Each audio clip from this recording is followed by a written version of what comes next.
Gabriel, buenas tardes. Hola, buenas tardes, ¿cómo están? Bueno, contanos tu primera mirada, porque obviamente tiene todavía, su discurso tiene sentido, o al menos para los que la siguen, y ahí argumentó que no hay superávit, es decir, desmintió al presidente. Sí, yo creo que hay muchos niveles de análisis. El primero es el contenido mismo de su discurso, ¿no? Hoy en primer plano puso el tema recién justo del superávit contra el déficit fiscal, que es una de sus grandes batallas, en donde hoy podemos decir que se pone exactamente del otro lado del presidente diciéndole, no solamente no es importante tu superávit porque es ficticio, sino que aparte ni siquiera es indicio de que es el buen camino, el camino del déficit.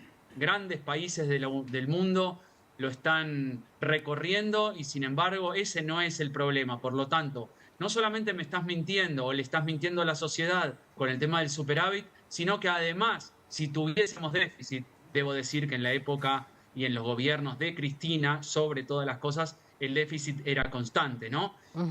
Si tuviésemos déficit, ese no sería el gran problema. Entonces hay un tema que es de contenido. Luego, yo creo que hay un tema de que nuevamente recupera la referencialidad, quien es de alguna manera que se posiciona contracorriente, se erige nuevamente como la contracara de Milei, como la líder de la oposición, configura como el faro más visible, la referente del espacio.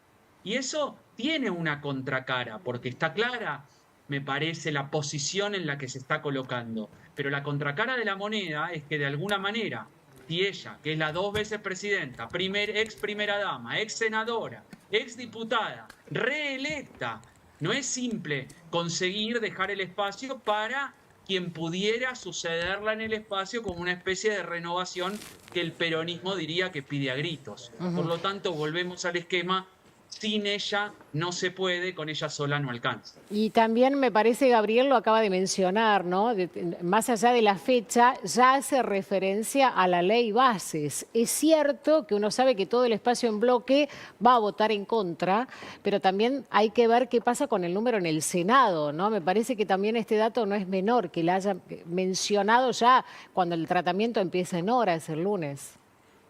Sí, pensá que la pregunta es muy atinada porque todo lo que fue recorrido discursivo de estos últimos 4 meses, básicamente el gobierno le fue bastante simple, bastante cómodo a nivel de discurso, de cómo pudo recorrer prácticamente sin oposición, con una fragilidad llamativa de los distintos espacios políticos en donde Milei y el discurso de Milei primó. De hecho, si ganaba en el Senado o si ganaba en alguna acción, era todo aplausos. Pero si perdía, era la teoría de la revelación. Por lo tanto, revelaba casta. Entonces, de alguna manera, creo que estos 4 meses muestran a un Milei protagonista, centro del escenario político, sin grandes críticas a los costados. Te diría algunas. La de Nacho o Nachito, como le decía el presidente, en un primer momento por temas de la coparticipación. Luego alguna crítica de Martín Lustó en el Senado y, por supuesto, la marcha de la uva.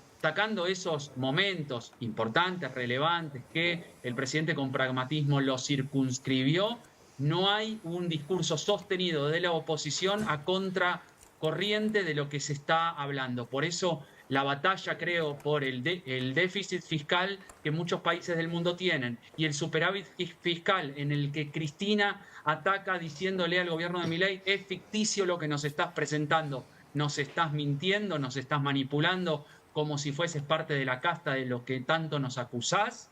Me da la sensación de que está por lo menos plantando una bandera y eso en Cristina no hay que despreciarlo ni minimizarlo. Bueno, y fíjate lo que tuitea un hombre de pura cepa peronista, un hombre joven de Esteban Echeverría, que es Fernando Grey, que está viendo a Cristina Fernández, no deja ver a través de qué canal, y está con este posteo, otra vez sopa, está tomando sopa, Fernando Grey, y obviamente no hay metamensaje posible acá. Muy creativo. Está bien, pero claramente recordemos que llevó Grey a Máximo Kirchner a la justicia cuando le disputó la presidencia del Partido Justicialista Bonaerense, que finalmente algunos intendentes se inclinaron hacia Máximo Kirchner porque decían que tenía llegada a la vicepresidenta Cristina Fernández de Kirchner. Es decir que, y esta es la pregunta entonces, Gabriel, todavía conserva poder. Yo no sé si no le disputa el poder o la centralidad de la oposición con este acto al propio Axel Kicillof. ¿Vos qué decís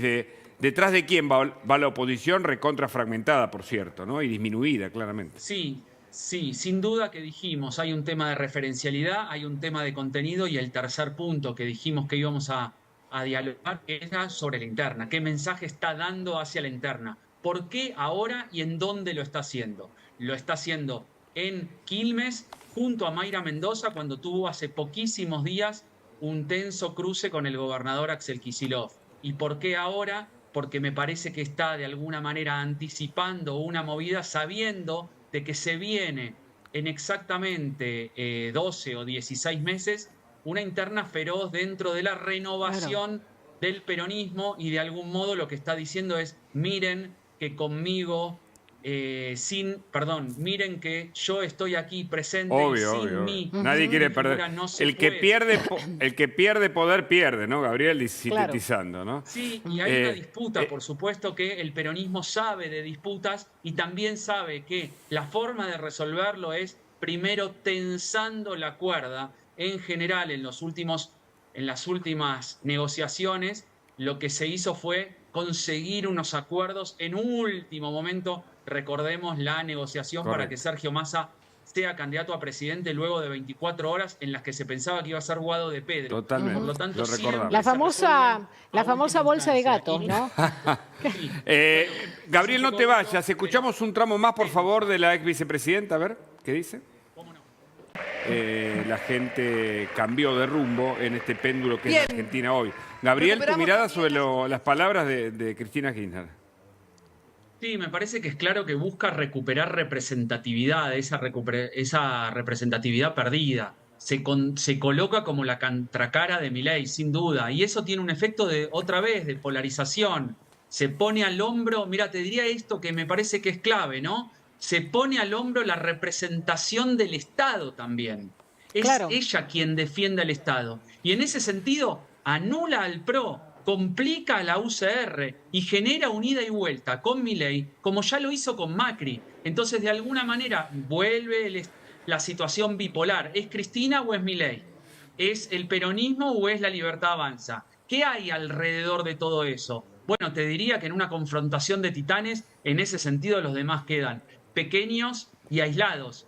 Tácticamente es inteligente, cumple con su objetivo de posicionamiento y también a la vez, te diría, hacia adentro, complica a Axel Kicillof y ayuda al presidente en esta ida y vuelta en donde hay enemigos y archienemigos, hay adversarios claros. Es simple de entender, ¿estás con Milei o estás en contra de Milei? ¿Estás con Cristina o en contra de Cristina?